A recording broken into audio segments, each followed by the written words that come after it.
Hola, Hola, ¿qué tal, señores? Bienvenido a otro episodio de Carlos Comunica. Espero que estén bien. Un abrazo para todos.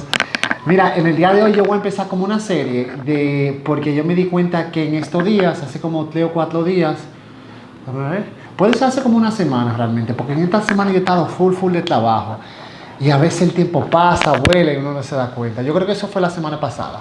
El asunto es que yo subí un video acerca de un asesino en serie, el asesino en serie más famoso en Estados Unidos, un señor que se llama Jeffrey Dahmer. Si no vieron ese video, denle pausa a vean ese, o cuando este finalicen lo pueden ver. El asunto es que como mucha gente le gustó ese video, voy a empezar como una serie de los asesinos en series más famosos de Estados Unidos. Y tal vez después que lo haga de Estados Unidos, yo creo que lo voy a hacer como en los diferentes países. O sea, en la China, en la India, en África y en América Latina. Y en Europa, en Rusia. Hay muchos asesinos en serie. Lamentablemente hay unos cuantos en el mundo entero. Pero nada, esto viene siendo como el segundo episodio entonces, ¿verdad? De esa serie. Voy a colocar fotos, imágenes y videos para que ustedes lo vean, entiendan un poco más de quién estoy hablando y así sea como un poco más dinámico. Me dejan saber algunas sugerencias si les gustan. Y nada, sin más demora empezamos con el asesino en serie de hoy, que es un señor que se llamaba Ted Bundy.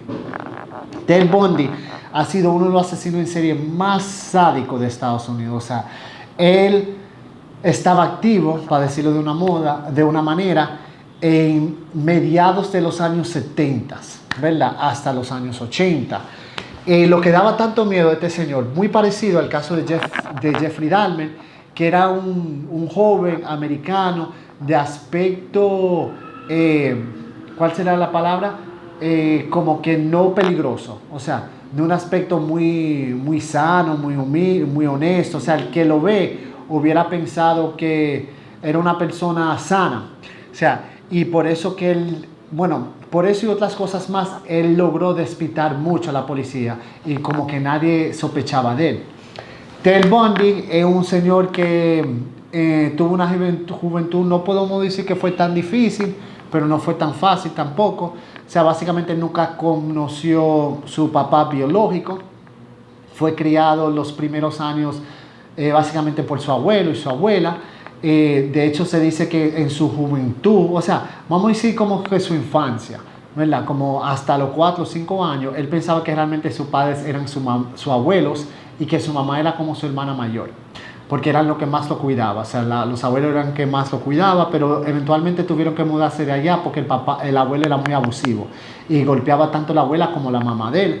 Aunque dicen que a él ser tan joven, eso como que realmente no se puede decir que lo afectó psicológicamente, porque él era muy pequeño hasta para darse cuenta. Pero luego, entrevistándolo a él y a su mamá, la policía pudo recabar como esa historia. Y nada, la mamá se muda sola, se independiza. Luego conoce a un señor que era un veterano de las Fuerzas Armadas. Me parece que era cocinero. Se casa con él y este señor es quien lleva el apellido Bundy. Y ya Ted, el asesino en serie, como que asume ese apellido como de él, ¿verdad? Porque su papá biológico también era coincidentemente un veterano de la Fuerza Aérea, pero como que nunca lo conoció, abandonó a su mamá cuando él nació. Y su mamá se enamoró de otro ex militar. Ellos tuvieron un matrimonio duradero, tuvieron 4 hijos, aunque Bundy nunca como que creó ese lazo afectivo con su papá, o sea, con su padrastro, ¿verdad? El asunto es que Bundy vivió una vida más o menos normal. De hecho, fue a la universidad y en la universidad se enamoró de una chica que fue como que su primera obsesión. Y esa chica estaba como que tenía la misma edad, pero iba más avanzado que él en la universidad, y ella se graduó antes. Se graduó como 2 años después de ellos conocerse, de psicología, y a ella graduarse, ella como que lo dejó. Se separaron porque ella decía que Ted Bundy como que no es que era malo, él era buen estudiante, pero como que no tenía metas claras en la vida, no tenía muchas metas claras. Después que lo dejan, después que lo dejan a Bundy, él empieza como a mostrar un comportamiento delictivo. Aún no está asesinando, pero sí se empieza a meter a casas y a negocios. Mira, lo característico de Ted Bundy que deben saber del principio es que él se obsesionaba con las mujeres, o sea, atan por las mujeres rubias y jóvenes. O sea, la mayoría de las víctimas de él, hubo una que era 17, que me parece que fue la más joven, pero la mayoría estaban entre 17, 18 hasta los 22, ¿verdad? Eran chicas bonitas, universitarias, si no universitarias, independientes, tú sabes, y como que él tenía una fascinación para las mujeres rubias. Hasta tal punto que las mujeres empezaron a teñirse el pelo para no llamarle la atención.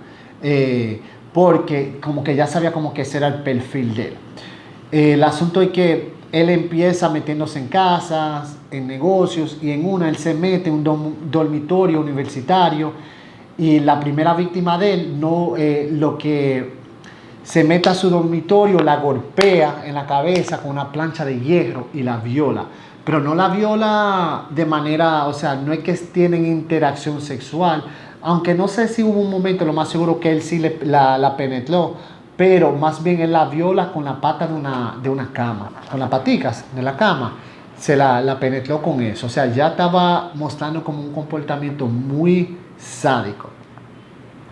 Él hizo eso 2 veces.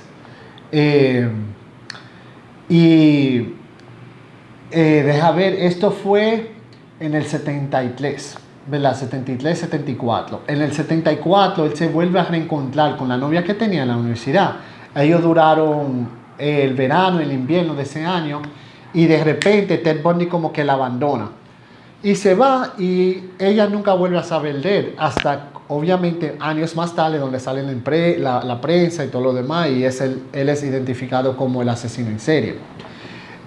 Después que él deja esa relación, como que dice como que eso fue como el punto de ruptura para él, ¿verdad?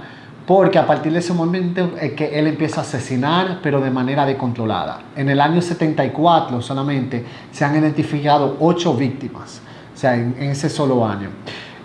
Las primeras él las secuestraba de noche, porque él lo que hacía era como que todas eran chicas universitarias, ¿verdad? Hubo una que de hecho él la secuestra de su dormitorio, o sea, la golpea, se la lleva. Nadie se da cuenta que ella estaba perdida hasta unos días siguientes, pero aún así nadie le atribuye ese asesinato a él hasta más adelante. No la encuentran, ella desaparece y la vienen a hallar un año después en unos bosques que estaban cerca del campus universitario. A esa él la golpeó y la violó y la asesinó. La primera que él golpeó, que yo le mencioné, que le dio con la plancha, él la dejó a ella con daños cerebrales de por vida. O sea, imagínense, una plancha de hierro, y más la plancha de hierro de esa época, que no son como las de ahora, que lo que es de hierro más que todo es la planchita, ¿verdad? En la parte de abajo, y lo demás suele ser en plástico. En aquella época, esas planchas eran de hierro completo, o sea, pesaban el doble de lo que pesan hoy en día. Él la golpeó, la dejó con daños cerebrales de por vida a la muchacha. Su modus operandi era básicamente que él, como él tenía como un físico que no era amenazante, él se ponía como un yeso en el brazo, o se la amarraba, así, cuestión de que la gente pensara que él estaba inválido, estaba golpeado, o sea, para veces menos, o sea, más inofensivo. Y él cargaba libros en la otra mano. Y él siempre como que le engañaba a las chicas, mira, me puede ayudar, montarme estos libros al carro. Y como que lo veían así, un muchacho que no se veía amenazante y tampoco no era feo, era un muchacho relativamente atractivo. Las mujeres iban con él y nunca la volvían a ver. O sea, porque él, la primera víctima, siempre la asesinaba. Aunque hubo una en ese mismo año que él se la llevó a un bosque y la violaba, duró muchas horas violándola en un carrito. Él tenía, aquí le dicen cepillo, en muchos países, en México, por ejemplo, en Chile, me parece, le dicen bochos, que son esos Volkswagen tradicionales que se usaban muchísimo en los años 70 y 60 y hasta en los 80 realmente. Desde los años como 50, 60 se usó, pero el Beetle, el Volkswagen tradicional, él siempre andaba en uno de esos blanco. Era loco con ese carro. A veces era de él, a veces era robado, porque hubo mucho, a él moverse mucho, a veces él cambiaba de estado y se robaba vehículos. El asunto es que esta chica, él la metió en el carro, la llevó a un monte, la estaba violando por horas, y él lo que hacía que era, él estrangulaba a sus víctimas mientras la violaba y después la soltaba, cuestión de que no se murieran. Y después la estrangulaba de nuevo, la soltaba, la estrangulaba y la soltaba, mientras que la estaba violando y eventualmente la terminaba matando. De hecho, él hasta llegó a practicar la necrofilia, ¿verdad? Muy parecido a Jeffrey Dahmer, que también practicaba la necrofilia, pero Jeffrey Dahmer, el caso de Jeffrey Dahmer era con hombres, porque Jeffrey Dahmer era homosexual. Él lo hacía con sus víctimas, mujeres. Pero en cambio, o sea, a diferencia de Jeffrey Dahmer, él no conservaba las piezas. O sea, Jeffrey Dahmer ya era otro nivel, que conservaba las piezas humanas, la cabeza, los brazos, los pies. Ted Bundy, lo que la dejaba como un lugar abandonado, la enterraba, se deshacía de ella. Por eso que muchas de sus víctimas eran desaparecidas por mucho tiempo, hasta que vinieron a aparecer y hasta que más adelante lo atraparon a él. Pero una de esas chicas que él violó, que estaba violando, la estaba estrangulando, él como en un momento, él como que sale del vehículo, se descuida, pensando que él había dejado a la chica ahí desmayada. Ella se despierta y sale corriendo y logra volver a la universidad. La cuestión es que ella nunca lo denuncia. O sea, ella no lo denuncia por vergüenza. O sea, como que le daba vergüenza decirle, denunciarle, tal vez decirle a la policía, decirle a sus padres que había sido violada. Y ella lo mantuvo un secreto por muchos años, hasta que más adelante agarraron a Jeffrey Dahmer, a Ted Bundy, y después ya sale y dice, mira, yo fui una de sus primeras víctimas. Que si ella lo hubiera denunciado, tal vez él no hubiera durado tanto tiempo en la calle, porque ella sí tenía una descripción muy clarita de él. El asunto es que eso lo provocó a empezar a mudarse. O sea, el tipo anduvo por California, por Seattle, por la Florida, hasta por Canadá, por Oklahoma. O sea, él anduvo por muchos estados. Y él lo que hacía era que él, cada cierto tiempo, él cambiaba su físico, su apariencia física. Él se peinaba diferente, se dejaba la barba crecer, se cortaba la barba, se cambiaba el color del pelo. O sea, él hacía muchas cosas para despistar a las autoridades, pero siempre mantenía ese mismo engaño de acercarse a las mujeres, con el brazo enyesado, pidiéndole, mira, me pudiera ayudar a llegar a este lugar, o me pudiera ayudar a montar algo en el vehículo. Y cuando ya la tenían en el vehículo, la secuestraba. El asunto es que Jeffrey Dahmer, que este señor, Ted Bundy, lo lograron atrapar, me parece que fueron 2-3 veces, ¿verdad? Pero él lograba escaparse de la custodia de los policías. O sea, en una, él se escapó dentro del mismo, la primera vez que lo agarran, él logra escaparse, antes de que lo meten en seguridad máxima, él logra como que escaparse del destacamento. Y en otra ocasión, él astutamente, por un tiempo, él empezó la universidad, la dejó y después él se reinscribía y él estudiaba leyes. Cuando a él lo capturan por segunda vez, él opta por ser su propio defensor, su propio abogado. Y como él era su propio defensor, a él le daban permiso a trasladarse a la biblioteca para hacer investigaciones, preparar su caso y demás. En una de esas, él logra como que lanzarse por una ventana y ahí así mismo se escapó. Pero a él obviamente lo agarran. De hecho, a él lo agarran, siempre diciendo que era inocente y todo lo demás, hasta el final, hasta que ya es condenado, ¿verdad? A un condenado quiere decir que inocente. Y no solamente lo condenaron a cárcel, sino que lo condenaron a muerte por inyección letal. Él tenía, obviamente, como que no quería perecer, no quería morir. Y él lo que hacía era que siempre como que se inventaba un cuento con la policía. Ah, mira,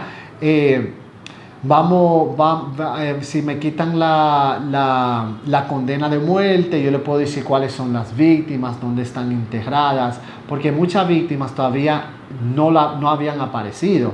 Y a veces a él se le atribuyen 30 víctimas. Puede haber sido más. Realmente nunca se va a saber, honestamente.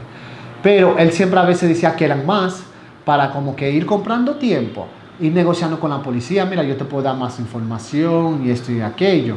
Él hasta un tiempo, en una ocasión, él alegó locura, ¿verdad? Pero eso los jueces nunca lo aceptaron porque él no estaba loco, él lo que estaba, un sádico, un enfermo, pero no es que estaba mentalmente incapacitado.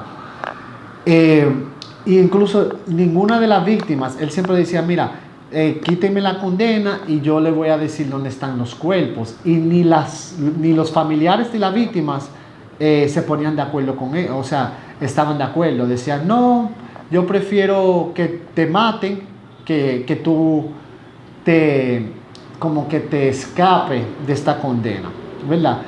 Y por eso fue como en los años 80, a mediados del 80, él finalmente es, ¿cómo se diría? O sea, a él básicamente le colocan la inyección letal y lo matan. O sea, lo matan o hacen cumplir la condena de muerte. Pero sí, Ted Bundy ha sido uno de esos casos como que más escandalosos en Estados Unidos. Uno, porque él tenía como ese perfil que solamente mataba a mujeres jóvenes universitarias, y a él moverse tanto era como un temor constante que reinaba en todos los campos universitarios, especialmente entre la población femenina. Como le dije, llegando al punto donde las mujeres se cambiaban su aspecto físico, se cortaban el pelo para verse menos atractivas, no usaban ropa tan sexy, no andaban solas, siempre andaban en grupitos, y como que siempre le tenían miedo a alguien, no estaban dispuestos a ayudar a una persona que le aparecía en la calle pidiéndole ayuda y cosas así, porque él siempre utilizaba eso como que para que la gente baje en la defensa y él presentarse como una persona vulnerable. Fue un sádico, nunca pidió permiso, nunca pidió perdón por sus asesinatos. Al final de cuentas mostró ser un cobarde, le tenía mucho temor a la inyección letal. Hizo todo lo que estaba en su poder para poder evitarla. Al parecer, él se iba a conformar con la condena de cárcel, pero definitivamente, me imagino por los demonios y por todo lo demás, tenía mucho miedo a la muerte, porque no sabía qué le iba a suceder después de la muerte, sabiendo de todos los asesinatos que había cometido. Y como pueden ver en algunas de las fotos que he subido, era una persona que no tenía ningún tipo de aspecto amenazante. Y eso era como que lo más peligroso. Y sabía robar vehículos. O sea, él robaba vehículos y también robaba tarjetas de crédito. De hecho, hubo ocasiones donde él empezó a discutir con unos empleados de un hotel, porque le estaban reclamando porque como que las tarjetas de crédito que él estaba utilizando no le pasaban, y tenía una deuda grandísima en ese hotel. No tenía cómo responder porque obviamente él no trabajaba, no tenía dinero. El dinero que conseguía era a través de tarjetas de crédito robadas o a través del robo de efectivo, porque él vivía una vida muy nómada.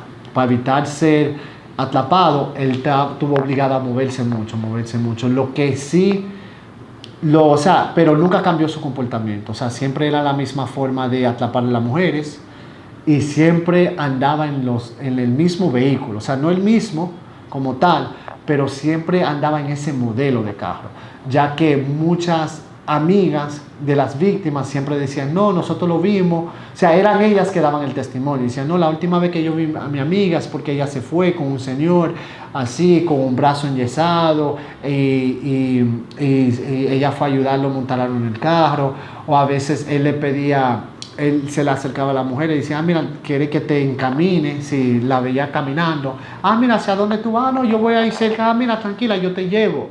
Por eso no se monten en carro de extraños, porque uno nunca sabe qué loco se va a encontrar en la calle. El asunto es ese, que él, como siempre montaba a las mujeres en el carro, y ahí era la última vez que la gente la veía. O las amigas dicen, mira, yo voy a coger una bola, me voy, voy a coger o sea, me van a encaminar a la casa, me voy a ir con ese señor.